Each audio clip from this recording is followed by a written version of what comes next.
Seja muito bem-vindo a mais um ArrobaCast, o local onde o produtor rural adquire informação de verdade para ele poder crescer cada vez mais em conhecimento, eficiência e resultado. E hoje nós temos um resultado e um trabalho top para apresentar para vocês, números prático, que nós mesmos, totalmente prático. com certeza, coisas que nós mesmos implantamos, cultivamos, e vamos falar de números globais da cultura mandioca, aipim, macaxeira, mandioca brava, mandioca mansa, diferentes nomes difundidos aí pelo nosso Brasil.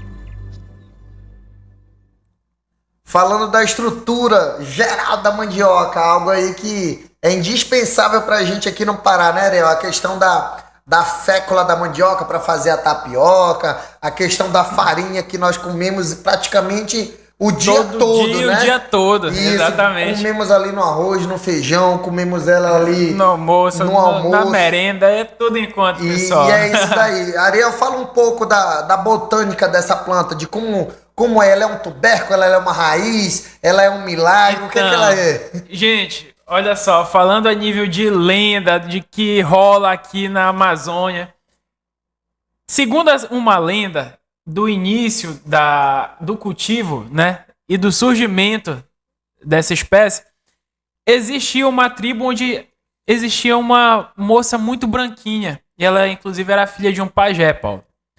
E por adversidade, por dificuldade na saúde, ela acabou adoecendo, faleceu, e no local onde ela foi enterrada, nasceu essa planta, né, que tem pouca ramificação, inicialmente nenhuma, né? Inicia com um caule que tem ali algumas gemas, que na verdade aparecem algumas estrias no início, folhas muito bem dispostas, né? São digitadas elas, né? No formato de mão, né? Exatamente, era isso que eu ia falar. E isso é uma característica de dicotiledôneos, né? Para quem não tem o hábito, né, de estudar um pouco a botânica, a dicotiledônia são alguns agrupamentos que se tem onde os frutos geram, por exemplo, 2 cotilédones. Ou seja, assim como o feijão, como a soja, eles têm 2 bandas na semente deles, isso também são características de dicotiledôneos. E aí, Paulo, como você falou ainda agorinha, a gente come a todo momento, né? Aqui no Pará e no resto do Brasil também. Certa vez eu estava lendo um livro chamado Formação do Brasil Contemporâneo, Caio Prado Júnior. E ele classifica a mandioca com uma condição de existência para o nosso povo. Ou seja, esse estudioso, né, o Caio Prado Júnior, ele vem trazendo a importância que esse vegetal, que essa espécie tem para a gente. Ou seja, uma condição de existência, uma fonte muito interessante de carboidratos, né? Ou seja, o carboidrato para o nosso corpo, ele é energia. E é daí que vem a importância e a magnitude do que a mandioca representa para a gente hoje. Excelente, Ariel. Você falando aí das gemas, incrível que quando a gente corta essas gemas, comumente aqui na nossa região, temos cortado aqui o tamanho que a gente chama de tolete, que é um pedaço dessa gema. Ela vem com a haste dela comprida, né? Geralmente ela gira em torno de 1,5 m a 2 metros de altura. E ela só é cortada, pessoal, da parte madura, ou seja, não corta dela verde, da parte arbórea muito verde. E não corta também da parte muito de baixo, que é a parte mais lenhosa. Nós cortamos ali do terço médio, né? Onde tem a maior concentração de gemas viáveis para poder fazer a multiplicação. Lembrando que quando você pega uma haste dessa, que você faz vários cortes de 10 a 15 centímetros, que é o tamanho do tolete, que ela vai gerar em torno ali de 6 a 10 gemas.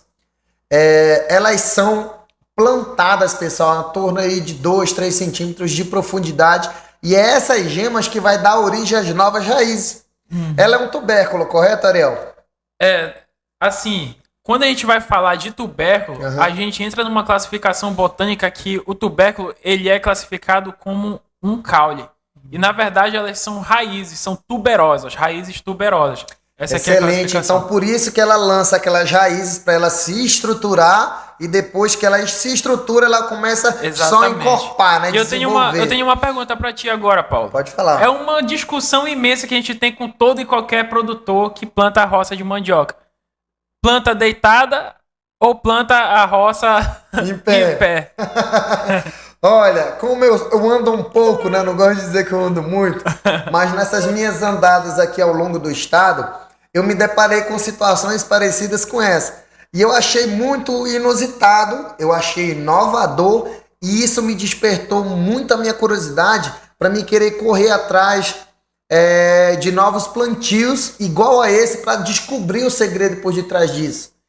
Porque eu observei que, como eu falei anteriormente, você corta um tolete desse ali de 10 a 15 centímetros, ele vai ter ali de 6 a 10 gemas. Então, quando você enterra ele, você tem um número de gemas viáveis com um pegamento maior, uma quantidade, uma chance de ter um número de raiz maior, entendeu, Ariel? Disponível para o agricultor. E isso vai afetar diretamente na sua produtividade. Em contraponto, se você planta ela em pé, você vai ter o quê? Menos área exposta à umidade, ou seja, menor a chance de apodrecimento, só que também menor é a taxa de eficiência de pegamento. Ainda não tem nenhuma base científica que explica isso. Eu, por exemplo, estou compartilhando a minha experiência de campo. Entendi. Mas você concorda comigo que uma coisa é eu pegar esse livro, que inclusive é um livro de mandioca, que eu peguei por curiosidade, você estava falando, que fala do plantio à colheita, muito legal, eu já li 2 vezes, um livro muito bom. Você pega esse livro, por exemplo, digamos que ele é um toletezinho aqui de mandioca para você fazer o plantio. Digamos que você bota ele na posição horizontal, que é o plantio que eu expliquei inicialmente. Imagina que nesse tamanho dele aqui, em torno de 25 centímetros, todo ele está cheio de gema, a chance de nascer é muito maior, o número de galhos, que são aquelas ramificações, de nascerem é maior, automaticamente a atividade fotossintética vai ser maior, porque eu vou ter mais produtividade de matéria verde disponível, ou seja, mais fotossíntese, mais energia, mais nutrição para a planta, porque ela é uma autotrófica, ela vai ter que produzir o próprio alimento, vai ter que converter isso, né? Então, assim, quando você bota ela em pé, se eu botar aqui na posição vertical, você já não vai ter esses 30 centímetros de gemas disponíveis dentro do solo. Você vai ter em torno ali de 30%, entendeu? Tem produtor que diz, não, é a mesma coisa, eu prefiro plantar em pé porque apodrece menos. Só que automaticamente, vou falar de número, que não tem coisa melhor do que falar de número. Se você for olhar hoje para o cenário brasileiro, no geral, você vai se deparar, por exemplo, o Pará é o maior produtor do Brasil de mandioca. Em torno de 5 milhões de toneladas, gente. E isso dados entre 2017 e 2020. Hoje esse número deve ser bem maior, porque é uma cultura que é rústica, é de pouco manejo, ela é uma cultura já adaptada para a nossa região. Só que o nosso maior sistema de plantio é chamado de roça de toco. Aquele que o produtor tradicional, o produtor familiar, vai lá, ele corta, ele faz o encoivaramento, ele faz a queima e posteriormente a isso, ele faz o plantio de maneira desordenada, desorganizada, não tem um número de linha. E o que é o encoivaramento, Paulo? O encoivaramento, na verdade, que após a derrubada ali que eles usam da foice, né? Que ele faz a derrubada e faz a queima, sobra muito pedaço de pau ainda pelo meio do plantio. E aí eles vão catando esses resíduos de pau, de lenha, ele faz tipo uma fogueira, que eles chamam de encoivará, uma fogueira de madeiras que não queimaram direito, e eles fazem a requeima dela. Todo esse nutriente, essa mineralização que era verde, eles incorporaram no solo. Só que vai ter uma desvantagem a roça de toco, pessoal. Porque ela mata a microbiota, ela estraga com a estrutura do solo, ela mata muito micro-organismo benéfico. Perde o nitrogênio todinho. Perde o nitrogênio, ela vai transformar numa cinza rica em minerais, que a planta vai se alimentar naquele período. Então a roça de toco, ela é um padrão menos recomendado hoje, pessoal. Por quê? Porque o cara queimou, encoivarou, plantou, no outro ano ele tem que buscar uma nova área, porque eles já exauriram tanto, esgotaram a reserva nutricional daquele plantio, Sim. que eles não precisam migrar, porque eles não usam nenhum tipo de tecnologia. Não fazem calagem, não fazem adubação, não fazem uma fosfatagem. E o plantio acaba sentindo, o solo acaba sentindo. Ele precisa desse pousio, né, desse descanso, para depois de alguns anos voltar de novo. Isso. Então, dando continuidade nos números, você vê aqui, por exemplo, o Brasil é o maior produtor de mandioca do Brasil, com 5 milhões. Depois dele vem quem? Vem o Paraná e vem a Bahia. O Paraná vem em torno ali de 2,7 toneladas, 3 toneladas, entendeu? 3 milhões, na verdade, de tonelada, né?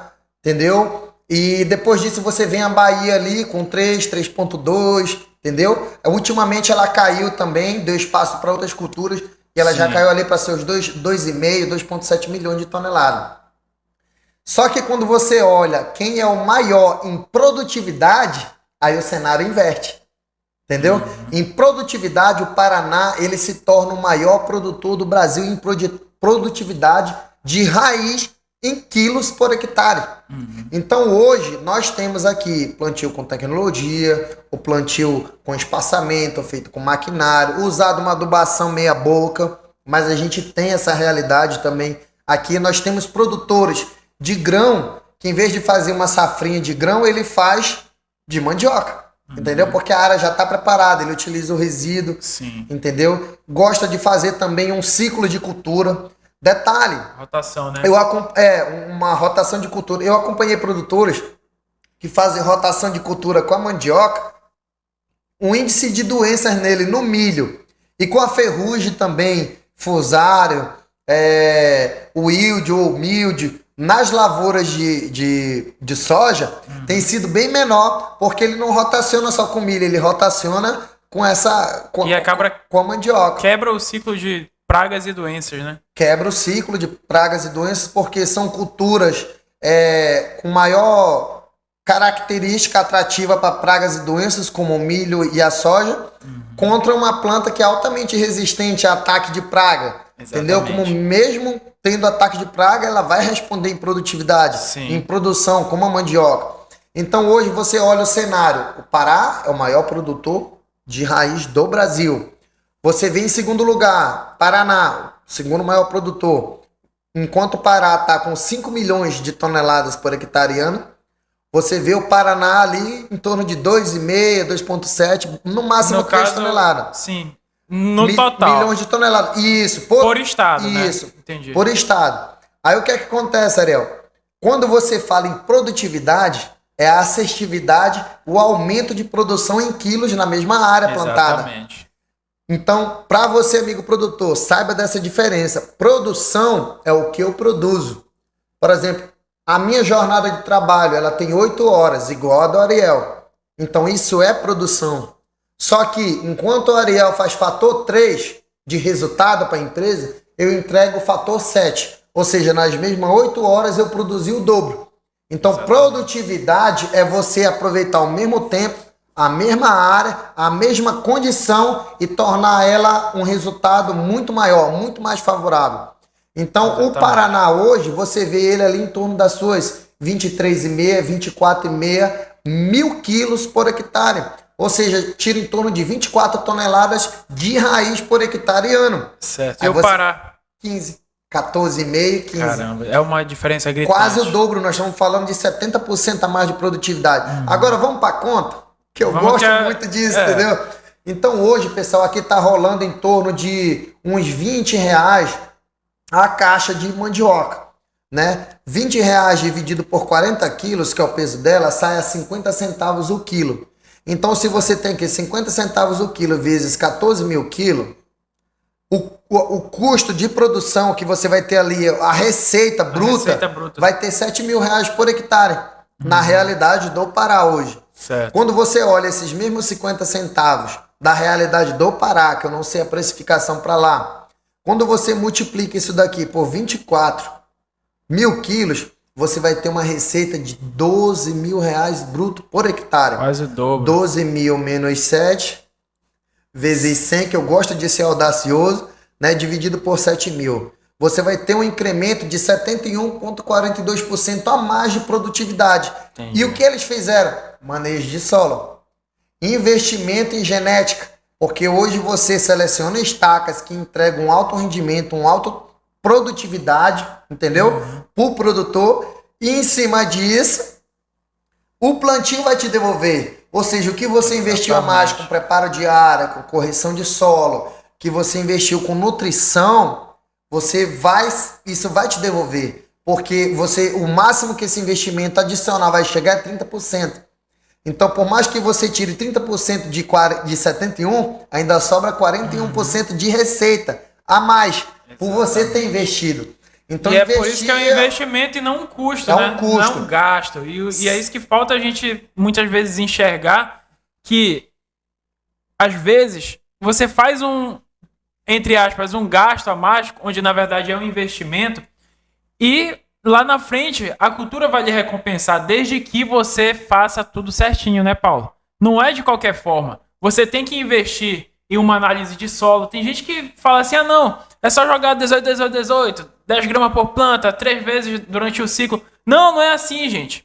Vamos buscar fazer da maneira mais assertiva, mais inteligente possível. Procurando informação, exatamente, profissionais, difundir experiência numa mesa com o produtor, porque é essas informações que vai fazer você crescer. Então, por exemplo, sem contar, Ariel, que um trabalho desse, que o cara faz um investimento desse, o que sobrou de nutriente residual, no sistema tradicional, o cara abandona a área, ele vai para outra área, a juquira volta. Isso. No sistema de solo, no outro ano o cara vem com a soja, ele vem com milho, e ele já aproveita o resíduo, porque ele não planta sem fazer análise de solo. Exatamente. Aí você pega o ciclo da mandioca. Existem hoje padrões de genética que com 6 meses você já está colhendo. 6 meses, 8 meses. Ou seja, você tem aqui na nossa região a soja e o milho. O pessoal já começa a plantar agora, novembro, dezembro, entendeu? Para poder colher agora nesse período, que já tem gente querendo colher soja e milho nesse período agora que nós estamos aqui no meio do mês de março, né, de 2023.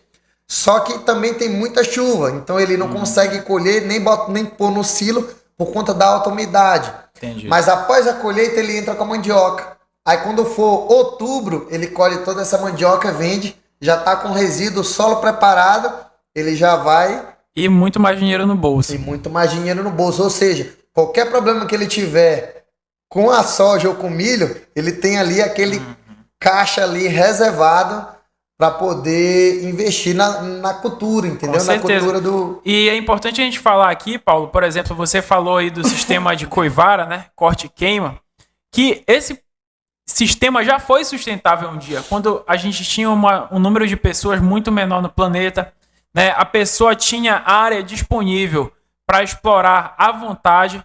Depois, com o passar do tempo, a gente foi diminuindo, digamos assim, a área disponível per capita, ou seja, uma pessoa ela tinha cada vez menos área, né? Então, ele abandonando uma área, explorando outra, aí abandona essa que começou a explorar e vai para outra, o tempo de regeneração da área não é mais suficiente para que ele tenha bons resultados.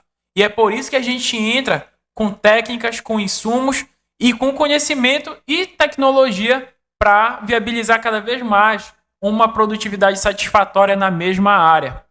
Não, Paulo? Com certeza, Ariel. Até porque se você for olhar isso que você falou, reflete muito bem no tempo de preparo do solo de volta. Porque você tem uma floresta ali a nível secundário.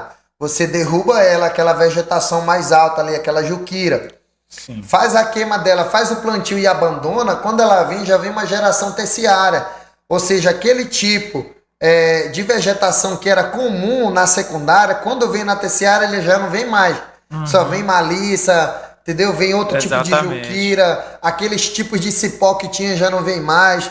Então assim, aí você vai ter uma ciclagem de nutriente menor, uma presença, uma biodiversidade de insetos decompositores de matéria orgânica, que habitam aquele meio, eles vão deixar de existir porque eles não têm mais a condição favorável. Exatamente. E com o avanço da tecnologia de ponta e da agricultura intensiva e da agricultura de precisão, a tendência é que foi encurralando cada vez mais esse sistema de trabalho de roça de fogo, a roça de toco, ela foi abandonada, está quase extinta. Ainda é usada, sim. mas bem menos do que antes. Com Porque certeza. hoje a gente já tem implementação agrícola, aquele trabalho de solo. Mas é isso, eu gostei desse bate-papo sobre mandioca, achei muito descontraído e muito interessante passar ele para você, amigo produtor do dia a dia. E é só um dos vários episódios que a gente pode trazer sobre esse tema, né? O pessoal tem que dar um feedback pra gente, tem que dar uma resposta, um retorno, se querem saber mais sobre esse tema, se querem que a gente explore algum assunto específico, pode botar nos comentários, seja no YouTube, no Instagram, podem comentar à vontade, podem passar as críticas, olha, vocês poderiam melhorar nisso, naquilo, e a gente espera esse feedback de vocês, não é não, Paulo? Com certeza. Que Deus te abençoe, Deus te acompanhe. Vamos crescer, vamos avançar com esse agronegócio. Então deixe seu like, se inscreva no canal, compartilhe o ArrobaCast com os seus amigos. Exatamente. E vamos crescer com esse agronegócio. Em breve teremos novos episódios, teremos também aqui pessoas novas para estar conversando com a gente, batendo esse papo. Aqui basicamente é ao vivo, pessoal. A gente não tem roteiro, não inventa muita roda. É conhecimento puro que a gente vai trocando na hora aqui mesmo para levar o melhor para você. Então, se você não tinha essa informação, agora você já tem. Se você tinha interesse em plantar mandioca, ou macaxeira, ou aipim, seja onde você for, nós aconselhamos você estudar o calendário, o perfil do seu mercado. Porque agora na nossa região, a saca da farinha, ela tá passando de R$350. Tá todo mundo querendo plantar mandioca agora. Só que quando todo mundo tiver essa mandioca disponível para colheita, o preço vai estar lá embaixo. Porque o segredo de você plantar é quando tá barato. Quando ninguém tá querendo, essa é a hora de você plantar. Que muita gente vai deixar de plantar também. Então você tem que ir na contramão do que o mercado tá oferecendo. Que quando aparecer a falta, que vai vir oferta e demanda, você é o cara que vai ter. Eu, por exemplo, entrei nessa, segui um conselho de um produtor de experiência. O que foi que o cara fez? Hoje eu tô colhendo a minha macaxeira, minha mandioca, tô recebendo não 50 centavos, mas 1,50 por quilo. Só que como a minha área é pequena, eu ganhei na Mega Sena, só que é como se fosse uma quadra. Entendeu? Se eu tivesse área suficiente, eu tinha batido a Sena, sem dúvida. Mas como é 2 hectares apenas, eu ganhei na Mega Sena, mas acertei só uma quadra. Foi a quina. Bateu na quina, né, Paulo? Bateu na quina. Deus te abençoe aí. Forte abraço. Obrigado, pessoal. Se inscreva no canal e até o próximo ArrobaCast. Tamo junto. Valeu.